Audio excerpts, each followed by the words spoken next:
কালকে তাইলে আমাদের এই এলাকার সম্মানিত এমপি মহোদয়, মন্ত্রী মহোদয় জনাব আলহাজ আমানুল্লাহ আমান সাহেব কালকে দাওয়াত দিচ্ছে ইনশাআল্লাহ।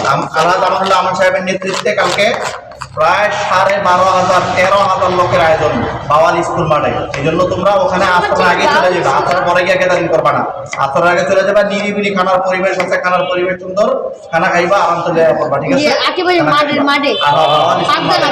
12,500 মানুষ, কম না, একজন দুজন না, 12,500 থেকে 13,000 মানুষ খাইবে। বিরিয়ানি, পোলাও, পানি, এইটা সেটা দুনিয়ার খানা, ঠিক আছে? নিবিড় গিয়ে ওখানে চেয়ার দিব, চেয়ার টেবিলে বসবা, ইফতারি দিব, সুন্দর মতো খাইবা, দোয়া করবা। আমাদের আল্লাহ আমানুল্লাহ আমান সাহেব এই যে দাদু বেরোলো, দাদু ভাই ঠিক আছে? যুব দলে ইনশাআল্লাহ, আপনাদের যুব দলে আছেন। আয় আল্লাহ, আজকে যারা ইফতারের ব্যবস্থা করেছেন আপনি তাদের মনের নেক আশাগুলো পূরণ করে দেন। জনাব আবুল হোসেন ভাইয়ের দুনিয়া এবং আখিরাত দুনো জাহানের সফলতা আপনি দান করেন। তিনি যে উদ্দেশ্যে ইফতারের ব্যবস্থা করেছে আপনি তো ভালো জানেন। আপনি তিনার মনের নেক মাকাসেদগুলো পূরণ করে পরিপূর্ণ ইফতারির সওয়াব আপনি ভাইয়ের আমল নামায় দান করেন। আমিন ইয়া রাব্বাল আলামিন। আসসালামু আলাইকুম।